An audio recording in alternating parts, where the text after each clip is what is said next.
मैं बाल मुकुंद, संगठन सचिव, अखिल भारतीय इतिहास संकलन योजना।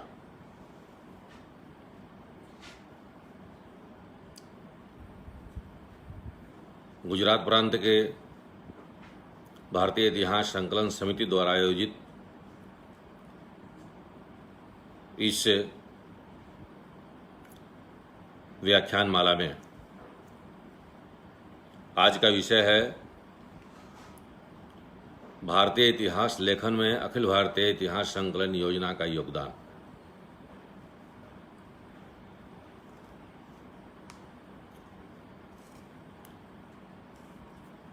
भारत में इतिहास लेखन की परंपरा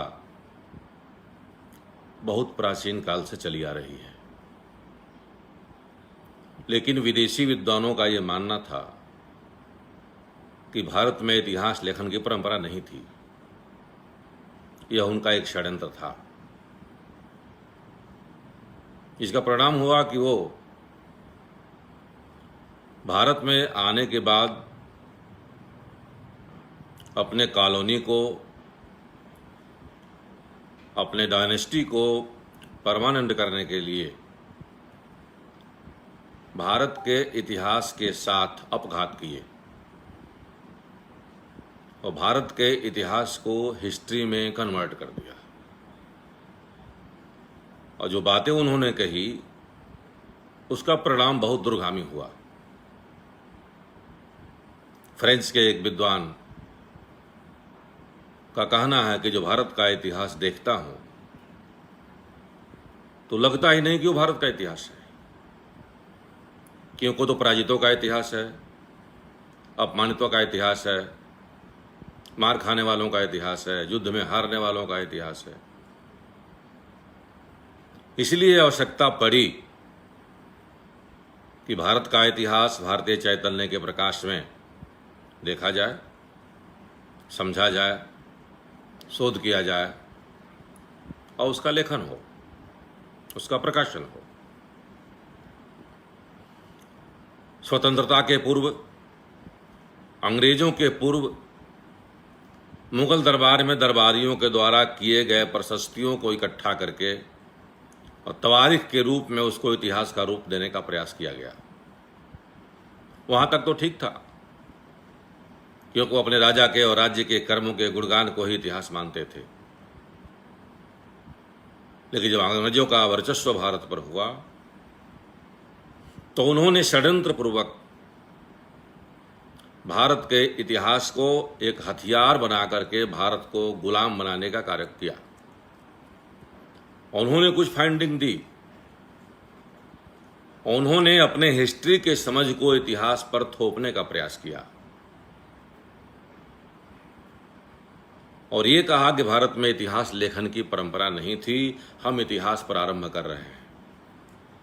इतिहास को परिभाषित करते हुए उन्होंने कहा कि इतिहास बीते हुए समय का दस्तावेज है, इतिहास को वर्तमान और भविष्य से कोई संबंध नहीं है। और इसका परिणाम हुआ कि भारत के जो भी गौरवशाली इतिहास थे वो कहीं ना कहीं छुप गए या छुपा दिए गए।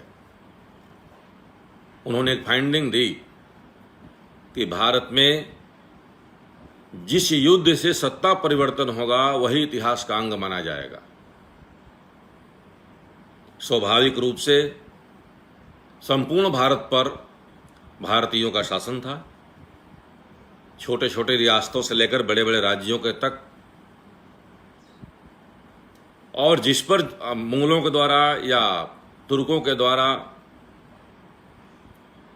जो भी युद्ध हुए और जिस युद्ध में भारतीय जीते वो इतिहास का अंग नहीं हो सका,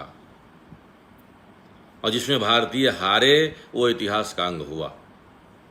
उदाहरण के लिए तराइन का 1191 का युद्ध भारतीय इतिहास का अंग नहीं बन सका, क्योंकि उसमें पृथ्वीराज चौहान मोहम्मद गोरी को पराजित करते हैं। दस्ताने फरिश्ता में इसका विशद वर्णन देखने को मिलता है। और 1192 का तराइन का युद्ध, जहां पृथ्वीराज चौहान मोहम्मद गोरी की सेना से हार जाते हैं, वह इतिहास का अंग बनता है। एक उदाहरण से स्पष्ट होता है कि सारे के सारे जितने युद्ध हमारे जो हम जीते, जहां हम विनर रहे, वह इतिहास का अंग नहीं बना, जिसका परिणाम है कि जब इतिहास जब पढ़ते हैं तो उसमें जहां जहां हम लूजर रहे हैं वही इतिहास दिखाई देता है, वही इतिहास का अंग बना। आज़ादी के समय राष्ट्रवादी इतिहासकारों का एक बड़ा संच था और उन लोगों ने भारतीय दृष्टि से भारत का इतिहास लिखा। पूर्व में भी, चाहे वो महाभारत हो, चाहे रामायण हो, चाहे पुराण हो, अरण्यक हो, ब्राह्मण ग्रंथ हो, ये सब में इतिहास के हिस्टोरिकल रूट्स कहीं ना कहीं देखने को मिलते हैं। वास्तव में ऐतिहासिक ग्रंथ हैं वो, लेकिन वो हिस्ट्री की परिभाषा में फिट नहीं बैठते थे। इसलिए एक षड्यंत्र और हुआ, उन्होंने कह दिया कि भारत में जो भी ऐतिहासिक ग्रंथ हैं या जो भी ग्रंथ हैं, चाहे रामायण हो, महाभारत हो, उपनिषद हो, अरण्यक हो, ब्राह्मण ग्रंथ हो, ये सब मिथक हैं, इनका ऐतिहासिक एविडेंसेस नहीं हैं। और इसके कारण जो भी हमारे वास्तविक इतिहास के ग्रंथ थे वो कहीं ना कहीं इतिहास से बाहर हो गए, हिस्ट्री से बाहर हो गए।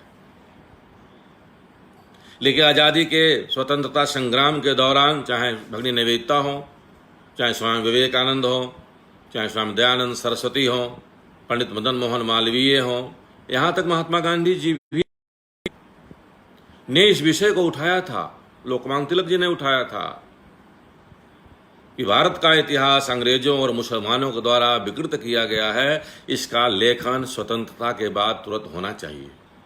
भगिनी निवेदिता ने तो यहाँ तक कहा कि जब तक भारत का इतिहास भारतीय चैतन्य के प्रकाश से भारतीय इतिहासकारों के द्वारा नहीं लिखा जाता, जब तक प्रकाशित नहीं होता, तब तक भारत के विश्वविद्यालयों से इतिहास विभाग को बंद करना चाहिए। और ऐसे 50 देशों का उदाहरण है कि स्वतंत्रता के बाद जब देश स्वतंत्र हुए 6-6 महीने तक वहां के पुराने इतिहासों को जलाया गया और नए सिरे से वहां के एविडेंसेस के आधार पर स्वाभिमानपूर्ण इतिहास को लिखा गया।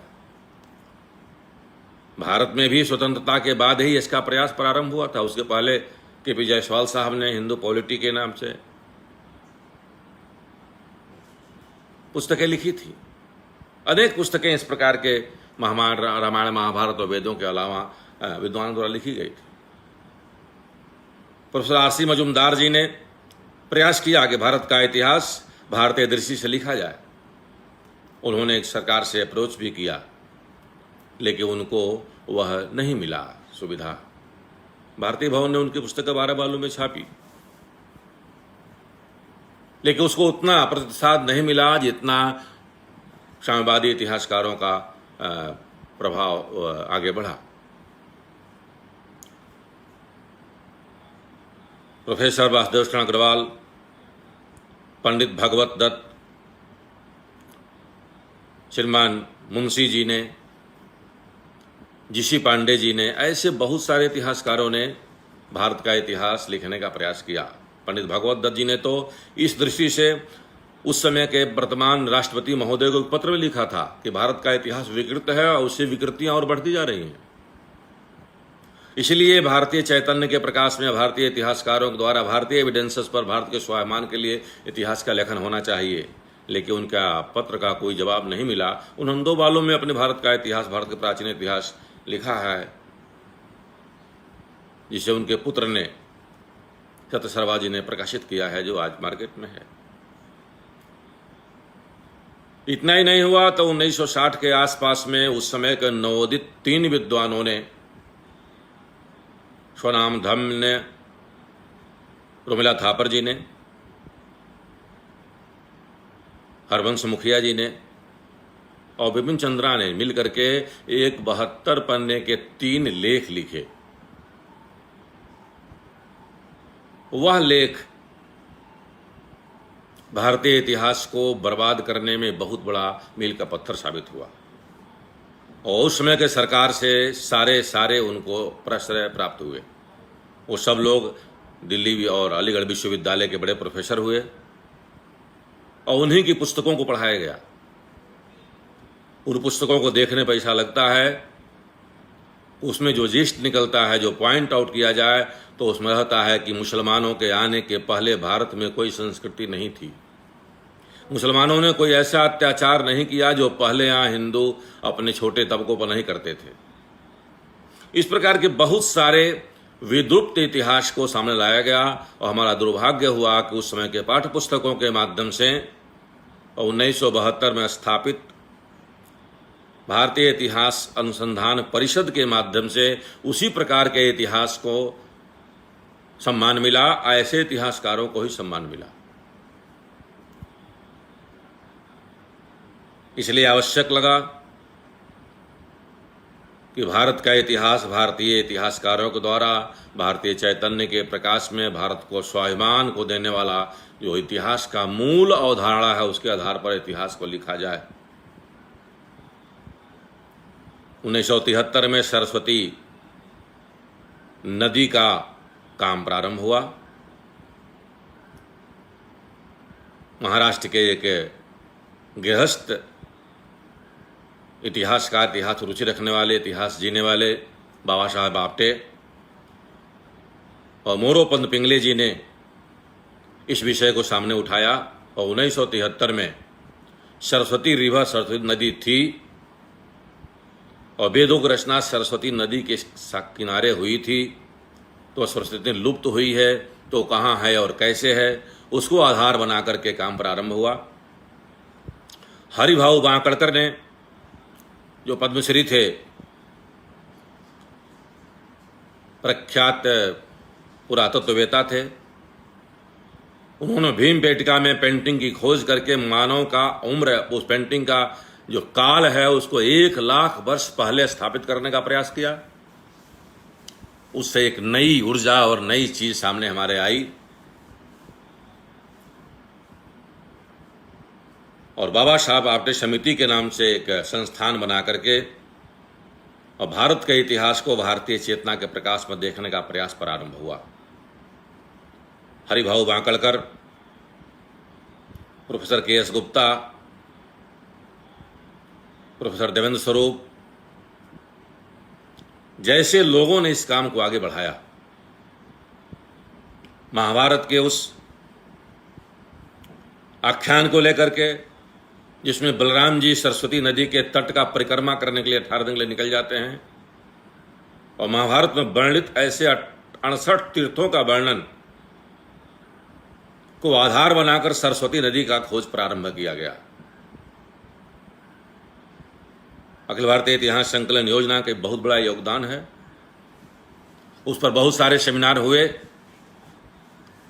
और जिसको ये कहा जा रहा था कि वेद तो गणरियों का गीत है, सरस्वती नदी कोई थी ही नहीं, इस प्रकार भारत के इतिहास को, भारतीयों को अपमानित करने का जो प्रयास इतिहास में किया जा रहा था उसकी दिशा बदल गई। आगे चलकर पुरातत्ववेताओं के माध्यम से, ओएनजीसी के माध्यम से, इसरो के माध्यम से वैज्ञानिक विधि से सरस्वती नदी की खोज हुई। चेन्नई के एस कल्याण रमन, मुंबई के श्री जगदीश गांधी, के.एस. गुप्ता जैसे लोग, हरिभाऊ बांकड़कर जैसे लोग सरस्वती रिवर पर काम किए। प्रोफेसर शिवाजी सिंह ने ऋग्वैदिक आर्य और सरस्वती नदी पर आलेख लिख करके एक दूसरा दिशा इतिहास का बदलने का प्रारंभ किया। आज परिणाम है कि सरस्वती नदी सब प्रकार से हमारे सामने आ गई है और कुछ किलोमीटर तक वो प्रवाहित होने की स्थिति में आ गई है। कई प्रकार का विदंडावाद लोग प्रारंभ कर रहे हैं उसमें, लेकिन फिर भी यह स्थापित हो गया और पूरे विश्व में सरस्वती रिवर और सरस्वती रिवर सभ्यता का एक बड़ा योगदान, एक बड़ा दिशा इतिहास के क्षेत्र में प्रारंभ हुआ। 2008 में सेमिनार किया गया और उस सेमिनार में के.एस. बाल्दिया जैसे भूगर्भ शास्त्री, बी.वी. लाल साहब जैसे पुरातत्ववेता, के.एन. दीक्षित साहब, बी.आर. मणि साहब के अलावा कल्याण रमन जी, शिवाजी सिंह जी, टी.वी. वर्मा साहब, ऐसे बड़े बड़े स्वनाम धन्य इतिहासकारों का बहुत बड़ा एक समूह इकट्ठा हुआ।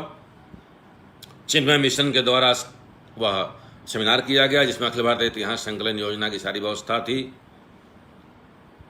और उसमें यह स्पष्ट हो गया कि यह सिंधु घाटी सभ्यता न कह करके सरस्वती हिंदू सभ्यता के नाम से उसको जाना जाए। उसका पुस्तकें भी छपी।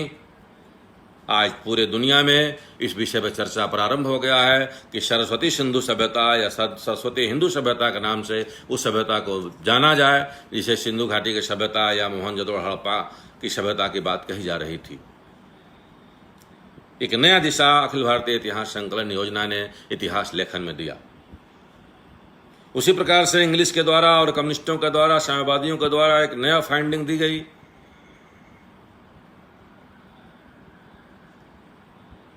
कि जो मोहनजोदड़ो हड़प्पा का विनाश हुआ वो विनाश करने वाले कुछ बाहर से आए हुए तत्व थे जिन्हें आर्य कहा गया।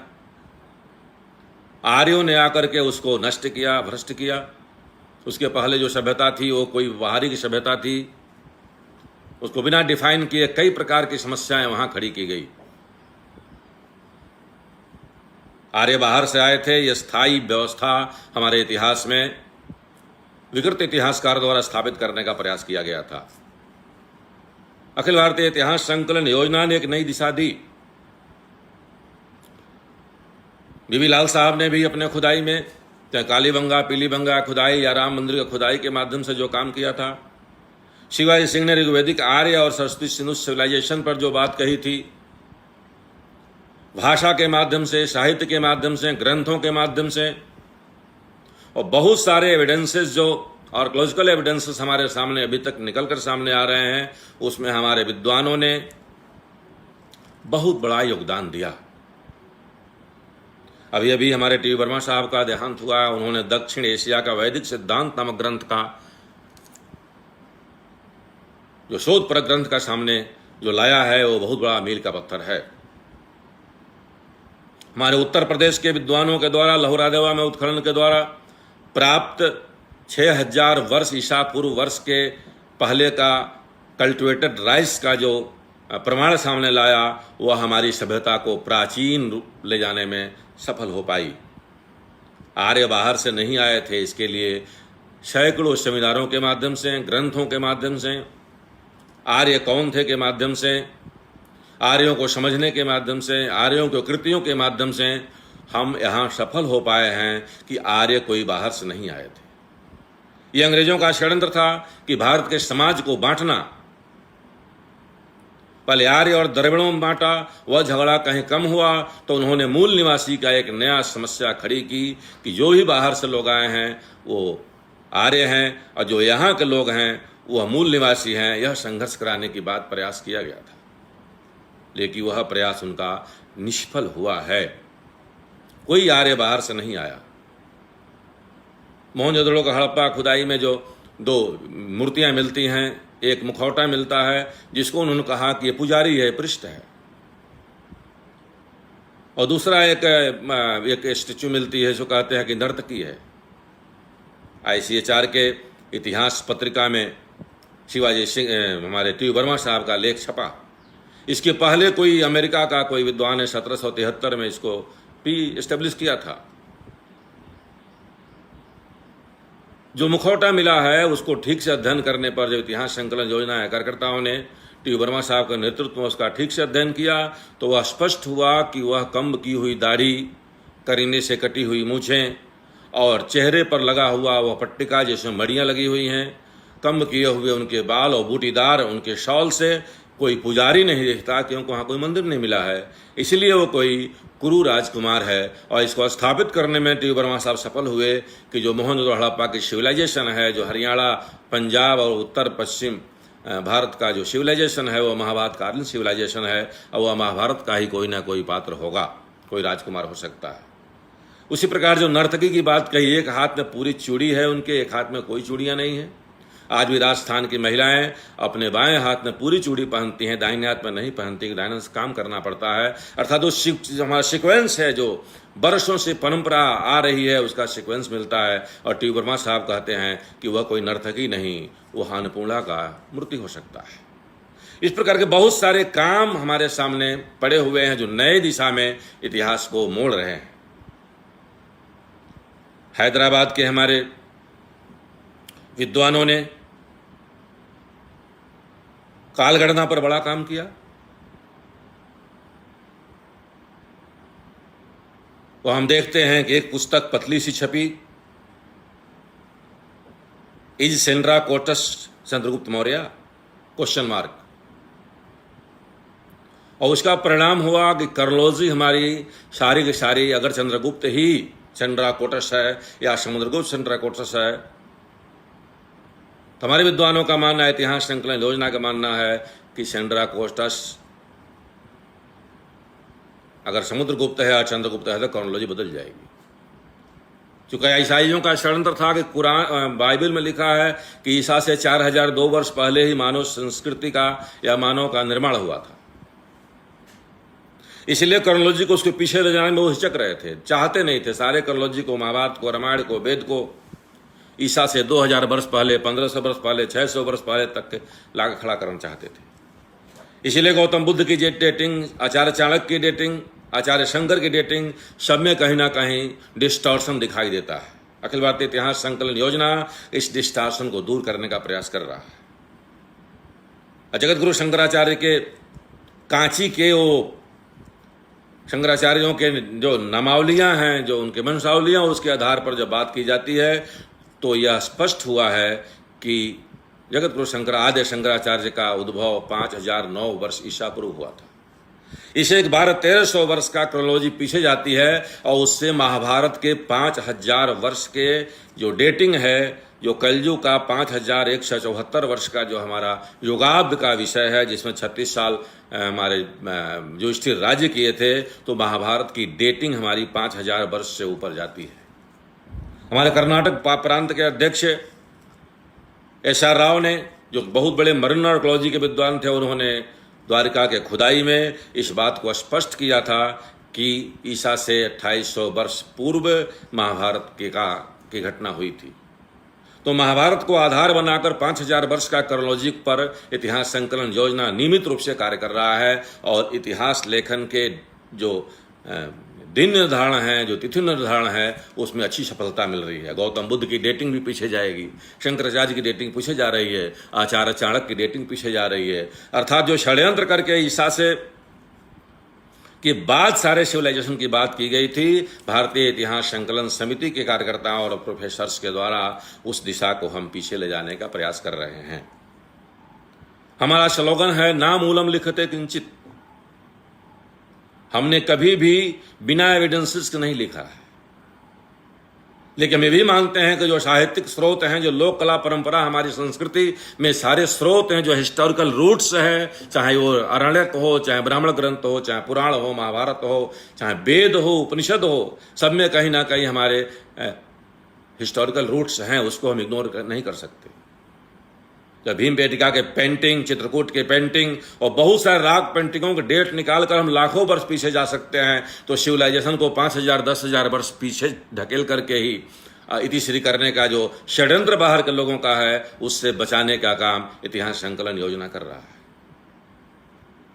हमारा मानना है इतिहास कुशाभास शुक्राशयो महोदरा अक्षसूत्रम घटम बिभ्रत पंकजा भ्रमणान्वितः। इतिहास एक ऐसा स्वरूप है जिसका मुंह छोटा है, पेट बड़ा है, वह पवित्रता का प्रतीक है, वह कमल के पुष्प बैठा है, वह बहुत कोमल है, उससे छेड़छाड़ नहीं किया जा सकता। इसलिए इतिहास के अध्ययन के पीछे प्रासंगिकता का होना आवश्यक है। अनावश्यक इतिहास का अध्ययन, राजनीतिक रूप से इस इतिहास का अध्ययन या अपने राजनीति को स्थापित करने के लिए इतिहास का अध्ययन और उसका परिमार्जन करना, यह पाप है। इसलिए हम भारत के इतिहास को भारतीय दृष्टि जब देखते हैं तो ब्रह्मण्ड पुराण में हमको दिखाई देता है कि इतिहास चारों पुरुषार्थों को देने वाला है।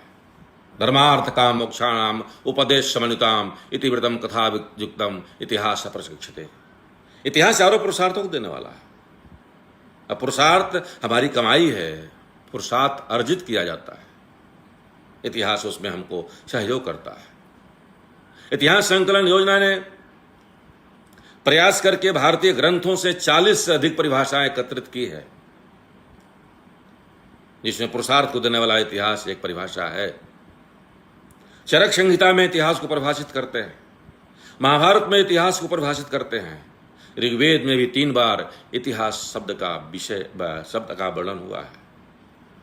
रामायण, वाल्मीकि रामायण में भी इतिहास का वर्णन है। तुलसी के रामायण में तो कदम कदम पर बताते हैं। अब इसके आगे का इतिहास मैं बताता हूं। ऐसी स्थिति में जहां इतिहास हमारे जीवन का आवश्यक अंग है, जीने का वास्तविक स्वरूप है, उसको एक आत्मश्लाघा और बुद्धि विलास का विषय बना करके राजनीतिक उपयोग करने का प्रयास किया गया था। अखिल भारतीय इतिहास संकलन योजना ने आर्यन समस्या को लेकर के, सरस्वती की समस्या को लेकर के, कालगणना की समस्या को लेकर काम तो किया ही। इसके साथ ही इतिहास की दिशा दूसरी तरफ भी जानी चाहिए। इतिहास मन का विषय है, मानव का विषय है, मानविकी है। इसलिए इसमें ममत्व और संवेदना का भी कहीं ना कहीं स्थान होना चाहिए। इसमें मनुष्य के भावनाओं का भी सम्मान होना चाहिए। दिन रात बदलने वाले सामाजिक परिस्थितियों का भी अध्ययन ठीक प्रकार से होना चाहिए। और इसलिए हमने इतिहास की परिभाषा ही नहीं, इतिहास विद्या पर जो काम हमने किया, हिस्टोग्राफी पर जो काम किया, जो इतिहास लेखन पर काम किया, जो रिसर्च पर काम किया, ये सब कैसे धनात्मक हो सकते हैं, भारतीय चैतन्य के प्रकाश में कैसे हो सकते हैं। इतिहास संकलन योजना इतिहास लेखन में इस विषय को प्रश्रय देता है, इस विषय पर जोर लगाता है कि इतिहास लेखन, भारतीय इतिहास लेखन में भारतीय चेतना का समावेश होना आवश्यक है। हम भारतीय दृष्टि से भारत का इतिहास देखेंगे तो भगत सिंह हमको एक वीर पुरुष और क्रांतिकारी दिखाई देंगे। अगर यूरोसेंट्रिक होकर देखेंगे, यूरोपियन दृष्टि से देखेंगे तो भगत सिंह एक आतंकवादी दिखाई देंगे। भारत के इतिहास में यूरोपियन और अमेरिकन दृष्टि की आवश्यकता नहीं है। अखिल भारतीय इतिहास संकलन का मानना है कि भारत के इतिहास के लेखन में भारतीय दृष्टि यह महत्वपूर्ण अंग होना चाहिए, महत्वपूर्ण विषय होना चाहिए। इसलिए हम भारत के इतिहास को देखने की अपनी दृष्टि भारतीय कैसे ला सकते हैं, कैसे स्वाभिमान का इतिहास हो सकता है, कैसे अपने महिलाओं का योगदान हम उसमें इंगित कर सकते हैं, कैसे पद्मिनी के जौहर से लेकर दुर्गावती के युद्ध तक, झांसी के रानी के अंग्रेजों के विरुद्ध संघर्ष से लेकर के लोपामुद्रा से लेकर के कर्ण की गार्गी के विदुषी व्याख्यानों के माध्यम तक कैसे जा सकते हैं, कैसे मीरा के भक्ति को उसमें ला सकते हैं, समाज के सभी प्रकार के चीजों को कैसे भारतीय चेतना के प्रकाश में हम देख सकते हैं। अगर हमारे देखने की दृष्टि भारतीय रही तो भारत का इतिहास हमारे स्वाभिमान का इतिहास होगा और भारत का इतिहास भारत के निर्माण का इतिहास होगा। इसलिए पहला शर्त है कि भारत के इतिहास को भारतीय दृष्टि से देखा जाए, उसका शोध भी भारतीय दृष्टि से होना चाहिए। हमको चाहिए क्या? किसी विद्वान ने कहा है कि जब शोध करने वाला व्यक्ति कहीं शोध करने जाता है तो वो अपने मतलब की चीजों को ढूंढता है। हमारी दृष्टि क्या होना चाहिए? शोध का विषय क्या होना चाहिए? इतिहास संकलन का मानना है कि अगर निगेटिव बातों को हम शुरू करेंगे तो निगेटिव ही हमको प्राप्त होगा। अगर मध्यकाल में महिलाओं की दुर्दशा की बात करेंगे तो महिलाओं का दुर्दशा ही दिखाई देगा, लेकिन मध्यकाल में महिलाओं का योगदान की बात जब करेंगे तो दुर्गावती से लेकर के और मीरा तक, अब ऐसे हजारों, झलकारी बाई से लेकर रानी लक्ष्मीबाई तक, हजारों महिलाएं और महिला पात्र और वीरंगनाएं हमको मिलेंगी।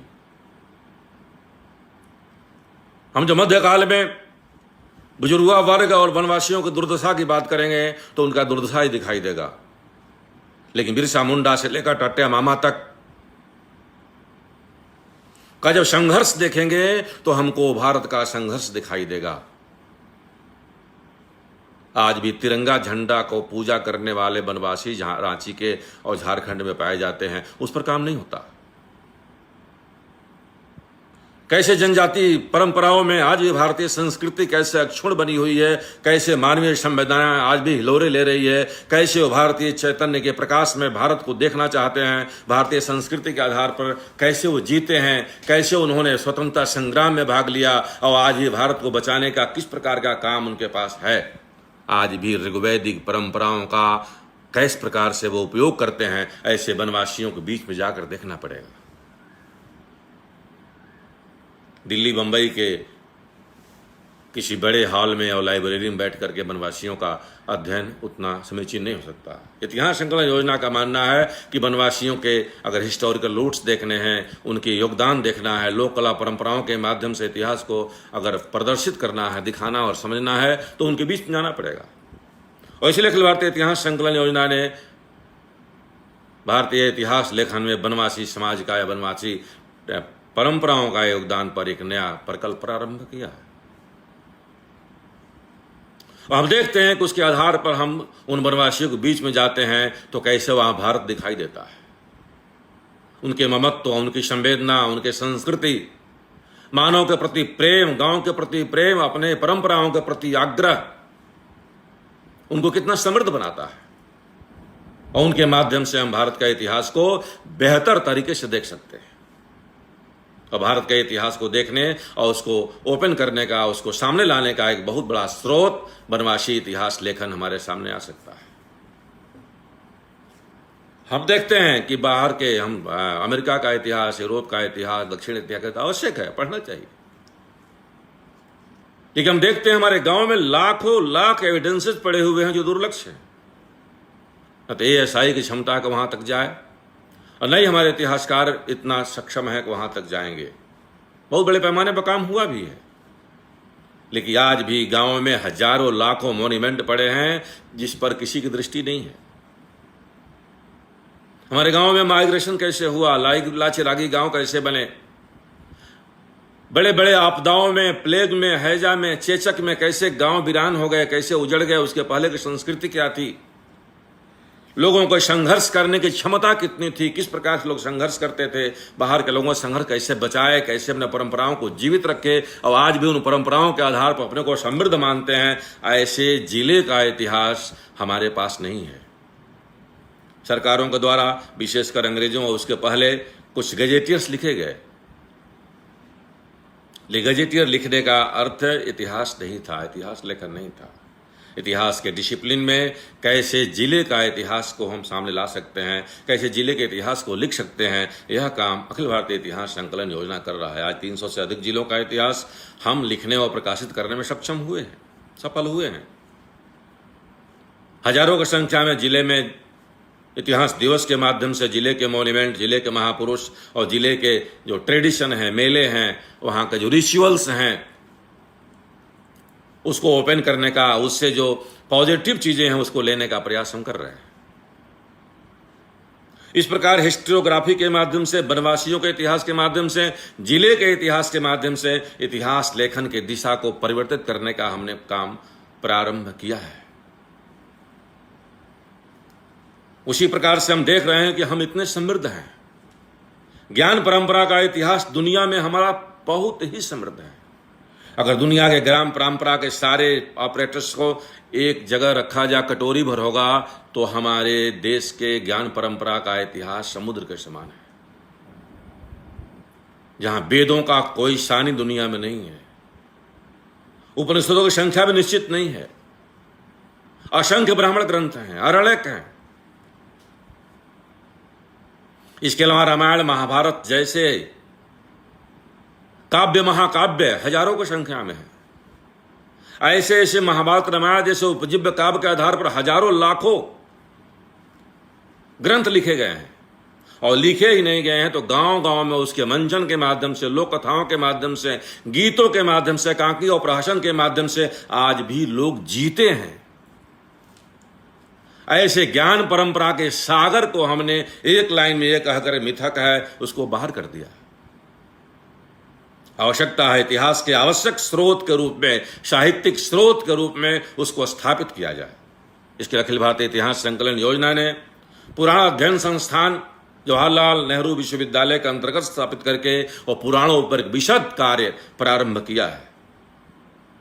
इसमें सैकड़ों सेमिनारों के माध्यम से, प्रकाशनों के माध्यम से पुराणों में, महाभारत में और हमारे संस्कृत और उसके अलावा लोक भाषाओं में प्रकाशित ग्रंथों के आधार पर भारत के इतिहास को प्रकाशित करने में, एस्टेब्लिश करने में हम सफल हो रहे हैं।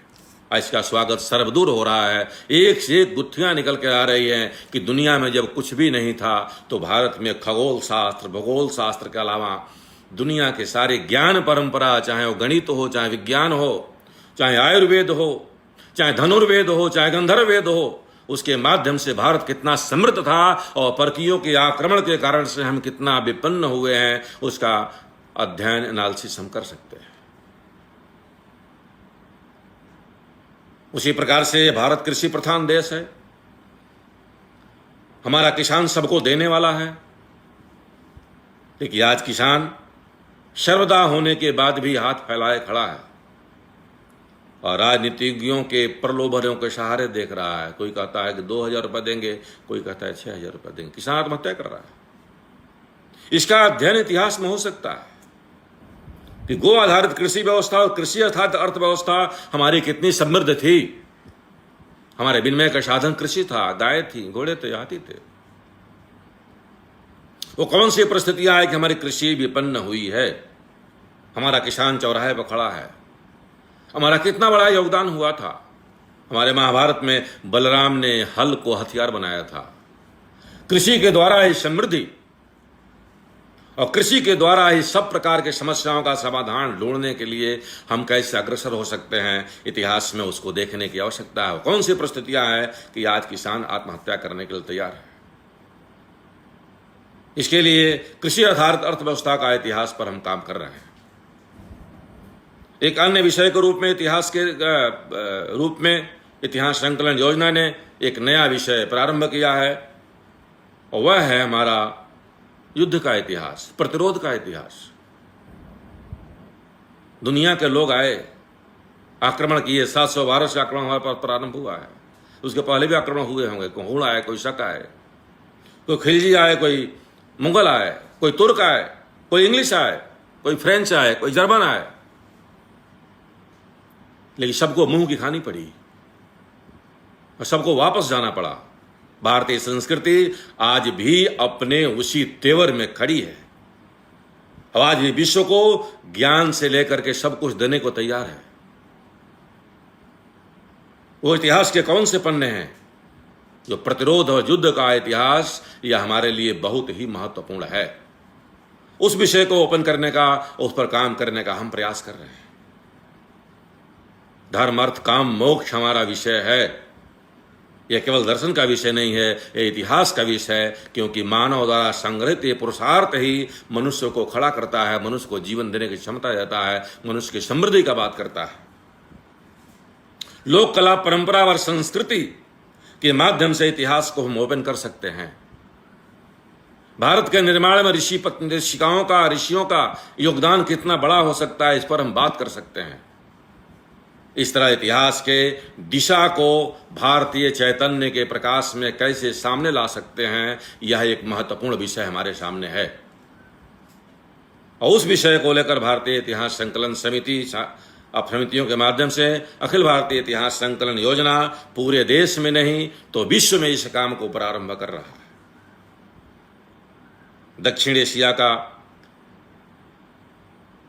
दक्षिण और दक्षिण पूर्व एशिया इतिहास कॉन्फ्रेंस के माध्यम से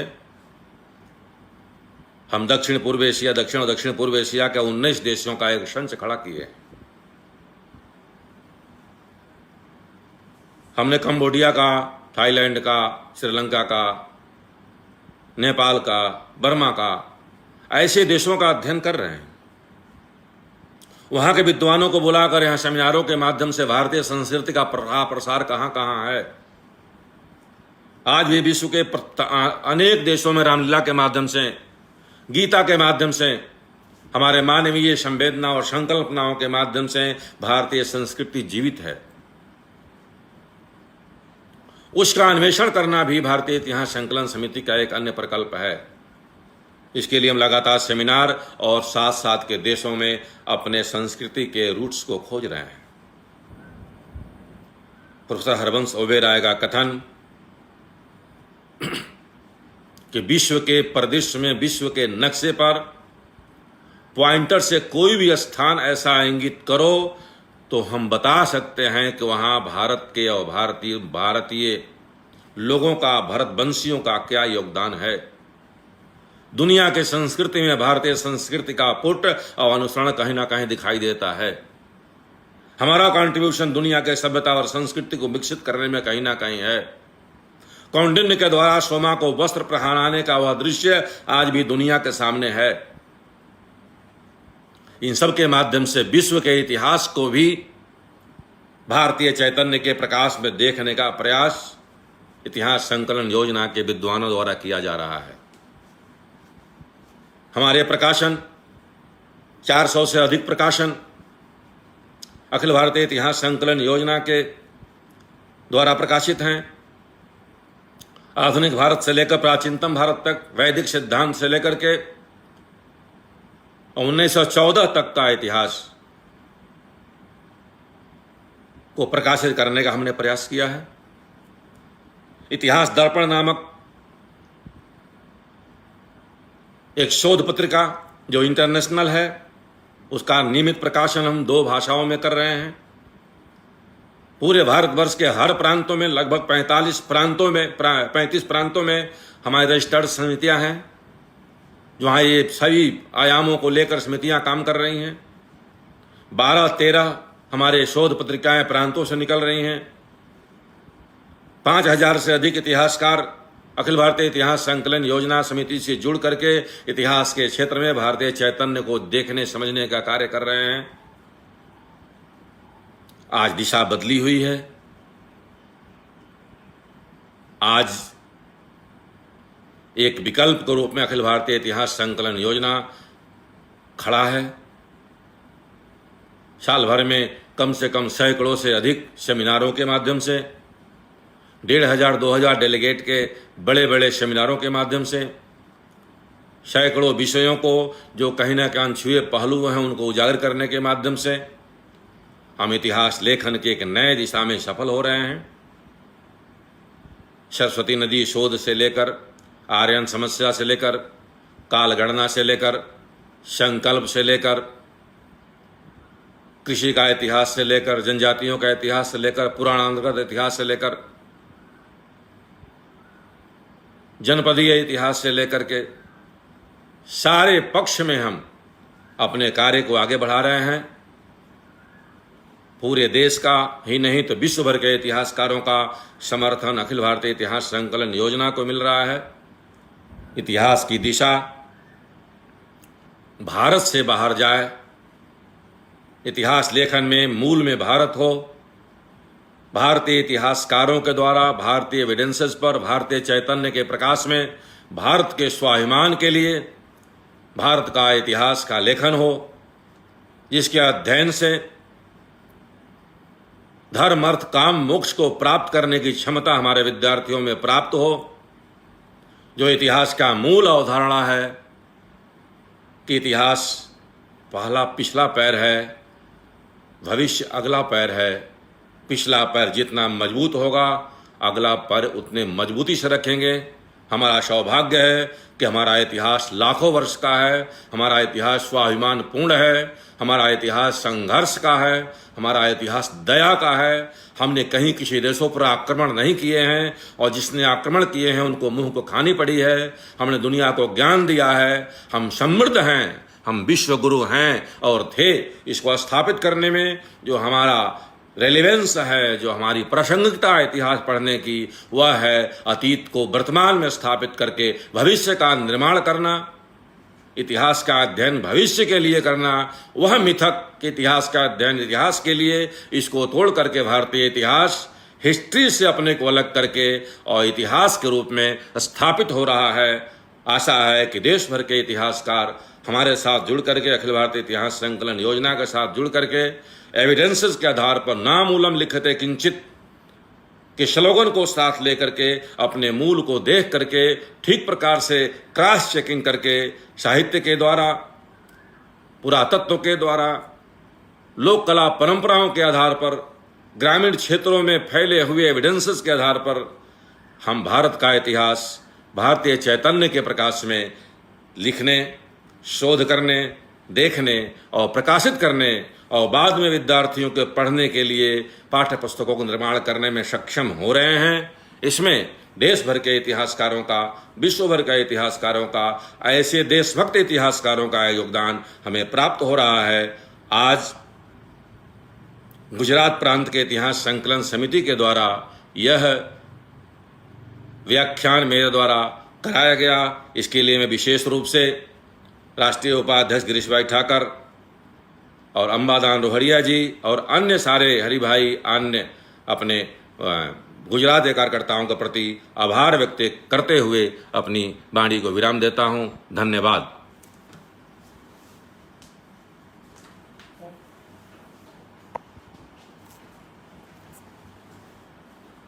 आप करो।